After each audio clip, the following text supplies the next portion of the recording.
तुम्ही divorce apply केलाय?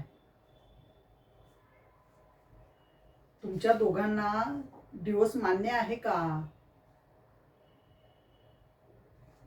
Last 1 वर्षापासून तुम्ही कोहॅबिट केलंय? Mister Ashish, 1 minute. रोशनी, तू ठीक आहेस? पाणी पाहिजे? मग आता मला सांग, तू तुझ्या नवऱ्याबरोबर लास्ट 1 वर्षापासून फिजिकल रिलेशनमध्ये आहेस का? मग आता काय झालं ज्यामुळे तू डिवोर्स द्यायला तयार झाली आहेस?